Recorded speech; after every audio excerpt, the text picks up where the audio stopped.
মোৰ নাম বিনোদ। মোৰ বয়স 25 বছৰ। মই অলপতে মাষ্টাৰ ডিগ্ৰী সমাপ্ত কৰিছিলোঁ। এতিয়া মই এটা চৰকাৰী চাকৰিৰ প্ৰস্তুতি চলাই আছোঁ। নিজৰ পকেট খৰচ উলিয়াবলৈ মই এখন প্ৰাইভেট কলেজত শিক্ষকতাও কৰিছিলোঁ। মই এইখন চহৰত এটা সৰু ঘৰ ভাড়া লৈ আছিলোঁ। কেতিয়াবা মোৰ ভণ্টিজনীও আহি মোৰ লগতে থাকিছিল। এদিন মোৰ ঘৰৰ মালিকে মোৰ কোঠালৈ আহিল। তেওঁ অলপ গম্ভীৰ হৈ থকা যেন মোৰ লাগিছিল। তেওঁ মোক ক'লে, বিনোদ, মোৰ বন্ধু এজনৰ ছোৱালী এজনী আছে। তাই বৰ্তমান হায়াৰ ছেকেণ্ডেৰী ফাইনেল ইয়েৰত পঢ়ি আছে। তাই ইংৰাজীত একেবাৰে দুৰ্বল। মোৰ বন্ধুজনে বিচাৰে যে তুমি তাইক টিউচন পঢ়োৱা। মই তাক তোমাৰ বিষয়ে কৈছিলোঁ আৰু কৈছিলোঁ যে তুমি এজন ভাল প্ৰফেচাৰ। সেইকাৰণে সি মোক ক'লে তোমাৰ লগত কথা পাতি চাবলৈ যে তুমি তাইক পঢ়ুৱাবলৈ বিচাৰা নে নাই। তেখেতৰ কথাটো শুনি মই অলপ সময়ৰ বাবে চিন্তাত পৰিছিলোঁ। মই ঘৰত কাকোৱেই পঢ়োৱাৰ অভ্যাস নাছিল। তাৰোপৰি এজনী অকলশৰীয়া ছোৱালীক নিজৰ কোঠালৈ আনি পঢ়োৱাটো মোৰ বাবে একেবাৰে আচহুৱা যেন লাগিছিল। মই ঘৰৰ মালিকক ক'লোঁ মই ৰুমত নপঢ়াওঁ। কলেজৰ পৰা অহাৰ পিছত মই চৰকাৰী চাকৰিৰ বাবে প্ৰস্তুতি চলাওঁ আৰু সেইকাৰণে মই কলেজৰ পৰা অহাৰ পিছত বেলেগ কাম কৰিবলৈ সময়েই নাপাওঁ। মোৰ এই উত্তৰত ঘৰৰ মালিকে অলপ জোৰ দি ক'লে, চোৱা বিনোদ, সেই পৰিয়ালটো বহুত ধনী। তুমি টিউচনৰ বাবদ যিমান ফিজ বিচাৰিবা তেওঁলোকে দিবলৈ সাজু আছে। তেওঁলোকে মাত্ৰ এজন ভাল শিক্ষকৰ সন্ধানত আছে। মই ভাবিলোঁ যে তুমি ভালকৈ পঢ়ুৱাবলৈ পাৰিবা। সেইকাৰণেহে মই তোমাৰ নামটো লৈছিলোঁ। এতিয়া মই সিদ্ধান্তটো তোমাৰ ওপৰত এৰি দিলোঁ। ঘৰৰ মালিকৰ কথাত মই দুধুৰ মুধুৰত পৰিছিলোঁ। কিন্তু মোৰ অনুভৱ হ'ল যে এয়া মোৰ কাৰণে এটা ভাল অফাৰো হ'ব পাৰে।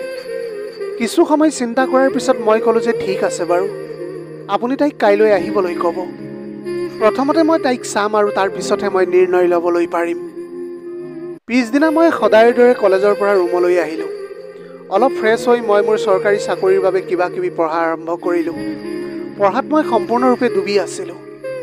তেতিয়াই বাহিৰত এখন গাড়ী ৰখাৰ শব্দ শুনিবলৈ পালোঁ। যেতিয়া মই খিৰিকীৰে বাহিৰলৈ জুমি চালোঁ, তেতিয়া দেখিছিলোঁ যে এখন কাৰ মোৰ ঘৰৰ সন্মুখত ৰৈছিলহি। অলপ সময়ৰ পিছতে কাৰখনৰ দৰ্জা খুলিলে আৰু তাৰ পৰা এজনী বৰ ধুনীয়া ছোৱালী নামি আহিছিল। তাইৰ লগত তাইৰ দেউতাকো আছিল। দুয়োৱে মোৰ কোঠাৰ ফালে এতিয়া আগবাঢ়ি আহিছিল। মই তৎক্ষণাত কিতাপকেইখন টেবুলত থলোঁ আৰু দৰ্জা খুলিবলৈ থিয় হৈ গৈছিলোঁ। মই যেতিয়াই দৰ্জাখন খুলিলোঁ, তাইৰ দেউতাকে বিনম্ৰতাৰে মোক সুধিলে যে আপুনি এই বিনোদ ছাৰ নেকি?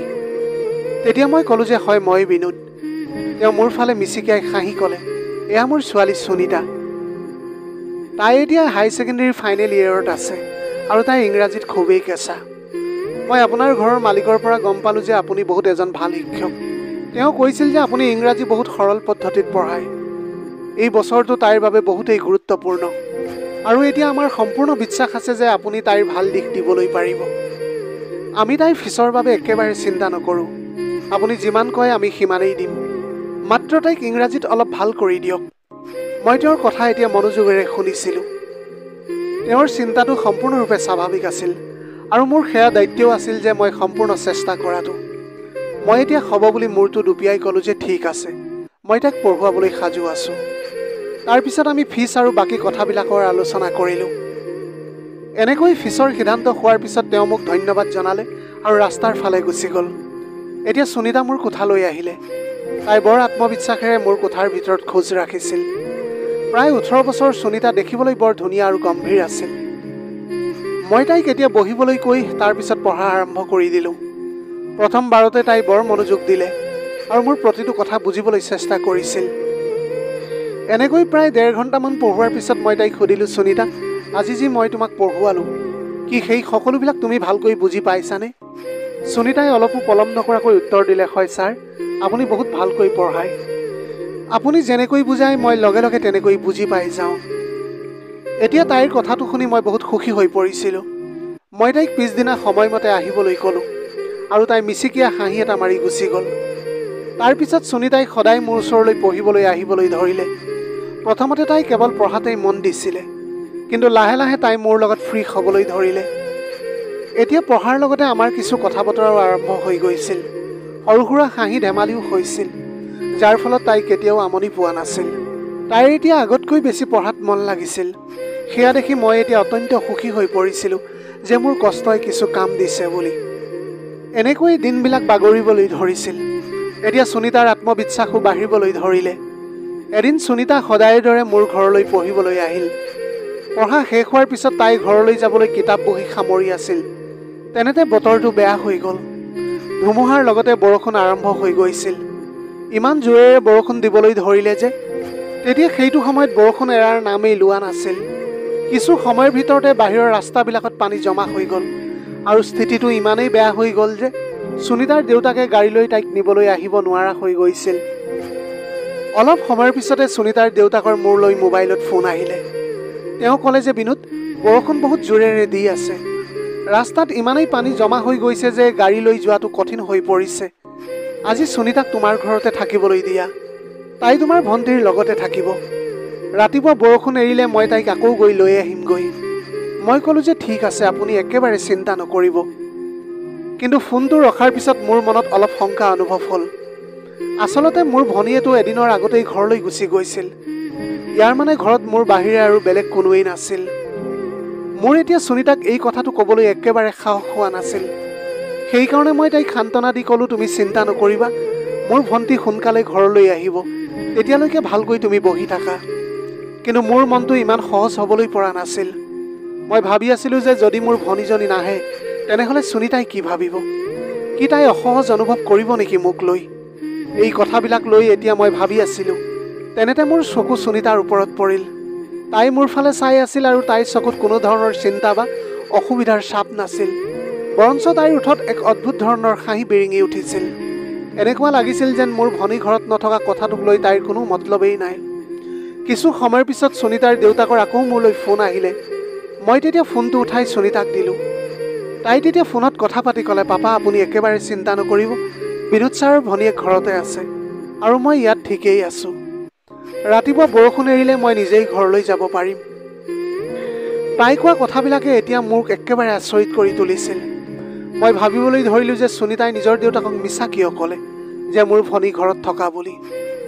ফোনটো ৰখাৰ পিছত তাই মোৰ ফালে চালে আৰু ক'লে, আজি ৰাতি মই ইয়াতেই থাকিম, আপুনি চিন্তা নকৰিব, সকলো ঠিকেই থাকিব। তাইৰ কথা আৰু সহজতাই মোক অলপ সকাহ দিলে। কিন্তু মনত এক বেলেগ ধৰণৰ ভাৱ জাগি আছিল। যেতিয়াই ৰাতি হৈ আহিল মই তাইক মোৰ ভনীৰ কোঠালৈ পঠিয়াই দিলোঁ আৰু ক'লোঁ যে সেই আলমিৰাত তাইৰ কাপোৰবিলাক আছে, যদি তোমাৰ প্ৰয়োজন হয় তেনেহ'লে তুমি তাৰ পৰা পিন্ধিবলৈ পাৰিবা। তেতিয়ালৈকে মই আমাৰ খানাৰ জোৰ জা কৰোঁ। অলপ সময়ৰ পিছত যেতিয়া তাই কাপোৰ সলাবলৈ কোঠাৰ পৰা বাহিৰলৈ আহিলে তেতিয়া মই তাইক দেখি এক মুহূৰ্তৰ কাৰণে থৰ লাগি ৰ'লোঁ। তাই এটা পাতল ৰঙৰ কুৰ্তি পিন্ধি আছিল। তাইক তেতিয়া সেইটো ড্ৰেছত বহুত ধুনীয়া লাগিছিল। তাইৰ বগা ৰং, ডাঙৰ ডাঙৰ চকু আৰু গোলাপী উঠে তাইক কোনো অপ্সৰাৰ দৰে কৰি তুলিছিল। মই জানি বুজি মোৰ চকু অন্য ফালে লৈ গ'লোঁ, কাৰণ মোৰ তাইক দেখি এক বেলেগ ধৰণৰ অনুভৱ হ'বলৈ ধৰিছিল আৰু এইটো সময়ত মই নিজকে নিয়ন্ত্ৰণত ৰাখিবলৈ বিচাৰিছিলোঁ। তাৰপিছত মই পাকঘৰলৈ গৈ খানা বনোৱা আৰম্ভ কৰিছিলোঁ। তেতিয়াই সুনিতা মোৰ ওচৰলৈ আহিলে। তাই এতিয়া দুইখন হাতেৰে মোৰ দুইখন হাতত ধৰিলে আৰু ক'লে যে ছাৰ, মোক দিয়ক, মই খানা বনাবলৈ জানো। তাইৰ হাতৰ স্পৰ্শ পাই যেন মোৰ গাত বিজুলীৰ শ্বক লাগি গ'ল। মই এতিয়া তৎক্ষণাত মোৰ হাতখন টানি আনিলোঁ আৰু এটা চুকত গৈ বহি পৰিলোঁ। সুনিতাই ক'লে, আপুনি চিন্তা নকৰিব ছাৰ, মোৰ মায়ে মোক খানা বনাবলৈ শিকাই দিছে। মই তাইৰ ফালে চাই মিচিকিয়ালোঁ আৰু লাহে লাহে খানা বনাই বনাই আমি বহুত কথা পাতিলোঁ। অলপ সময়ৰ ভিতৰতে সুনিতাই বৰ সোৱাদু খানা বনালে। আমি দুয়ো কথা পাতি পাতি খানা খালোঁ আৰু তাৰপিছত বেলেগ বেলেগ কোঠাত গৈ শুই পৰিলোঁ। বাহিৰত সেইটো সময়ত ধাৰাসাৰ বৰষুণ দি আছিল আৰু বিজুলী ঢেৰেকণিৰ ডাঙৰ শব্দ আহি আছিল। মই মোৰ কোঠাত শুবলৈ চেষ্টা কৰি আছিলোঁ, কিন্তু ঢেৰেকণিৰ শব্দই মোৰ টোপনি আহিবলৈ দিয়া নাছিল। বাৰে বাৰে সুনিতাৰ কথা এতিয়া মোৰ মনলৈ আহিছিল। বৰষুণ দি থকাৰ কাৰণে ঠাণ্ডা লাগিবলৈ ধৰিল। এই ৰোমান্টিক পৰিৱেশত যদি সুনিতা মোৰ ওচৰত থাকিলে হয় তেনেহ'লে কিমান মজা লাগিলেহেঁতেন। মই তাইক মোৰ দুবাহুৰ মাজত লৈ তেতিয়া মৰম কৰিবলৈ বিচাৰিছিলোঁ, কিন্তু মোৰ সাহস হোৱা নাছিল। হঠাতে মোৰ কোঠাৰ দুৱাৰত টুকুৰিয়াৰ মই শব্দ শুনিবলৈ পালোঁ। মই এতিয়া লগে লগে উঠিলোঁ আৰু দৰজাখন খুলিলোঁ।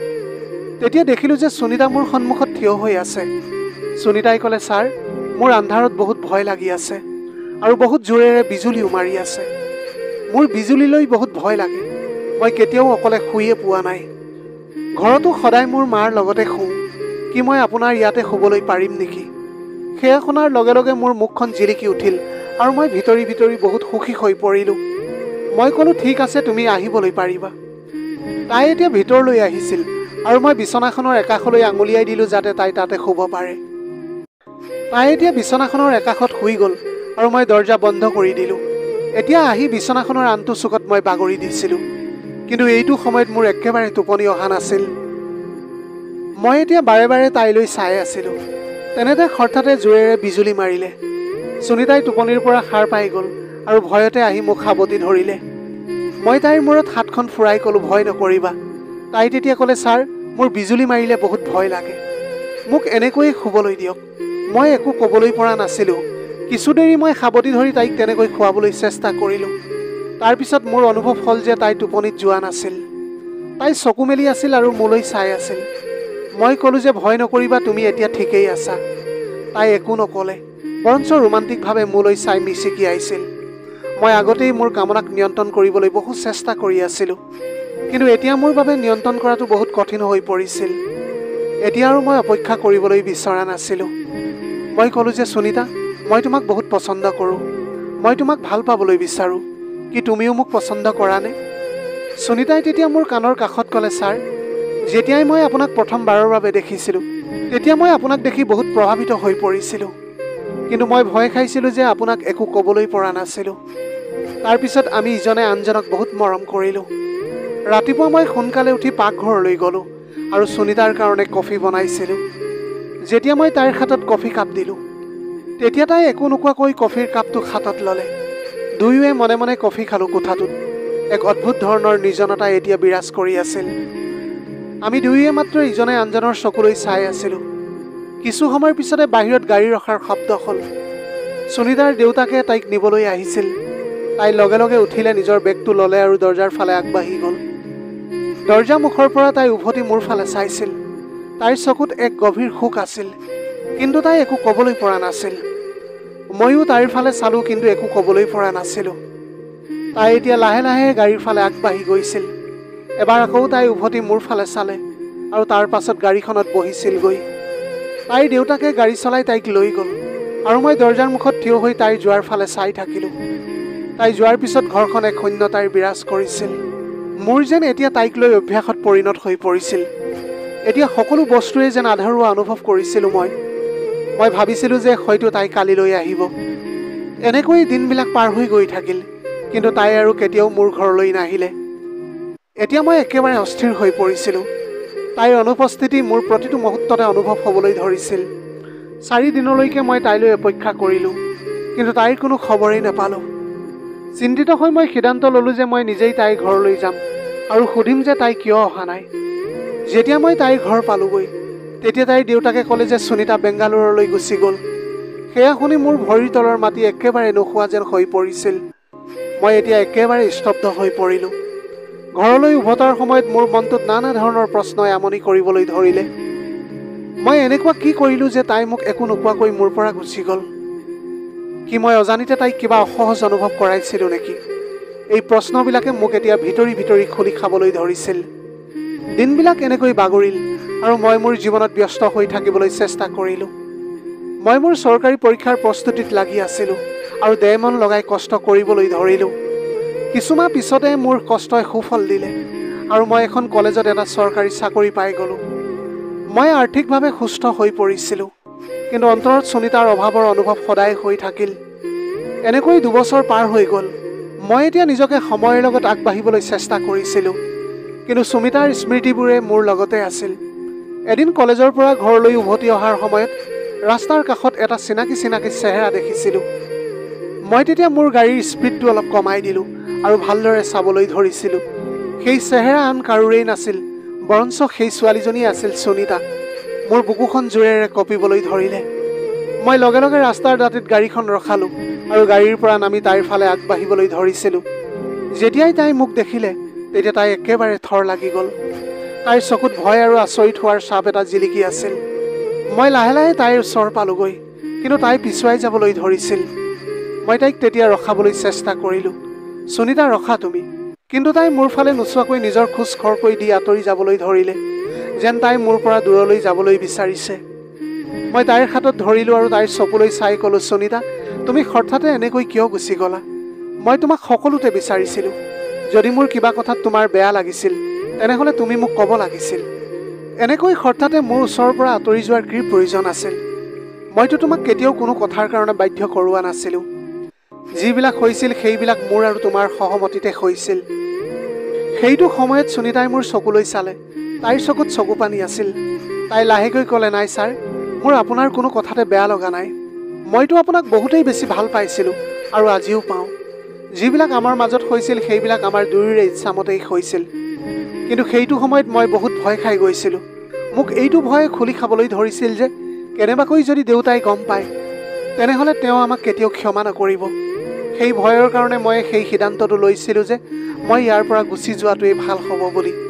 কিন্তু মই তালৈ গৈও আপোনাক পাহৰিব নোৱাৰিলোঁ। প্ৰতিদিনে আপোনাৰ স্মৃতিয়ে মোক আমনি কৰিছিল। আজিও মোৰ অন্তৰখন মাত্ৰ আপোনাৰ কাৰণেই কঁপি উঠে। তাইৰ কথা শুনি মোৰ অন্তৰখনে এতিয়া শান্তি পাইছিল।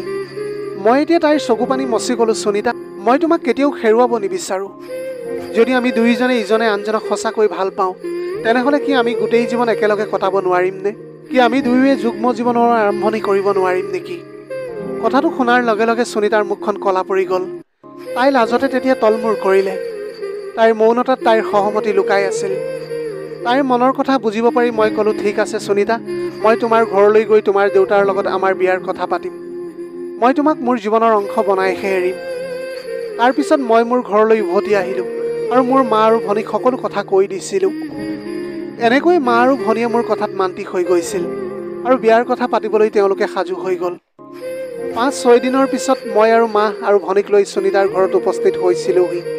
সুনীতাৰ দেউতাকে মোক দেখিয়েই চিনি পাইছিল। তেওঁ মিচিকাই খাহি মাৰি ক'লে, আৰে বিনোদ বোপা, তুমি হঠাতে ইয়ালৈ কেনেকৈ আহিবলৈ পাৰিছা? মই তেওঁক বিনম্ৰতাৰে প্ৰণাম কৰিলোঁ আৰু ভিতৰলৈ সোমাবলৈ অনুমতি বিচাৰিলোঁ। তেওঁ আমাক বৰ মৰমেৰে ঘৰৰ ভিতৰত বহিবলৈ ক'লে। মই সাহস গোটাই মোৰ কথা আৰম্ভ কৰিলোঁ। খুৰা, মই সুনীতাক বিয়া কৰাবলৈ বিচাৰিছোঁ। তাইক মোৰ জীৱনৰ অংশ বনাবলৈ বিচাৰিছোঁ। যেতিয়া তেওঁ মোৰ কথাটো শুনিলে তেতিয়া তেওঁৰ মুখখন গম্ভীৰ হৈ পৰিছিল। কিন্তু যেতিয়া মই ক'লোঁ যে মই এখন চৰকাৰী কলেজত চাকৰি পাইছোঁ আৰু মই আৰ্থিকভাৱে সম্পূৰ্ণৰূপে সুস্থ হৈ গৈছোঁ, তেতিয়া তেওঁৰ মুখখন জিলিকি উঠিছিল। তেওঁ ক'লে, বিনোদ, যেতিয়া মই তোমাক প্ৰথমবাৰ সুনীতাৰ টিউচনৰ শিক্ষকৰ ৰূপত দেখিছিলোঁ তেতিয়া মই অনুভৱ কৰিবলৈ পাৰিছিলোঁ যে তুমি এজন ভাল মানুহ। এতিয়া যেতিয়া মই গম পালোঁ যে তুমি তোমাৰ জীৱনত ইমানবিলাক কৰি আছা, তেনেহ'লে মোৰ তোমাৰ দৰে ল'ৰাৰ লগত মোৰ ছোৱালীক বিয়া দিয়াত কোনো আপত্তি নাই। তেওঁ লগে লগে আমাৰ বিয়াৰ বাবে সহমতি প্ৰকাশ কৰিলে। তেওঁৰ সহমতিত আমাৰ মন সুখেৰে ভৰি পৰিছিল। তাৰপিছত ধুমধামেৰে আমাৰ বিয়াখন হৈ গ'ল। আজি আমাৰ বিয়াৰ কেইবামাহো হৈ গৈছিল। সুনীতা আৰু মই একেলগে বহুত সুখী আছিলোঁ। আমাৰ জীৱনটো এতিয়া সম্পূৰ্ণৰূপে সুখময় হৈ পৰিছিল আৰু এতিয়া আমি প্ৰতিজনেই নিজৰ প্ৰেমৰ বাবে ভগৱানক ধন্যবাদ জনাওঁ। প্ৰিয় দৰ্শক, এয়াই আছিল আজিৰ কাহিনীৰ ভাগ। আজিৰ ভিডিঅ'টি কেনেকুৱা লাগিলে জনাব। যদি ভাল লাগিল তেনেহ'লে লগৰ বন্ধু বান্ধৱীসকলৰ মাজত শ্বেয়াৰ কৰিবলৈ নাপাহৰিব। আপোনালোকৰ গোটেই জীৱনটো হাঁহিৰে উপচি পৰক। পাৰিলে দুখীয়াজনক অলপ সহায় কৰিবলৈ চেষ্টা কৰিব। আপোনালোকৰ অকণমান সঁহাৰিয়ে যদি কোনোবা এজন দুখীয়াৰ জীৱনটো সলনি কৰিবলৈ পাৰে, তাতকৈ পুণ্যৰ কাম আৰু এই পৃথিৱীত একোৱেই হ'ব নোৱাৰে। Have a nice day.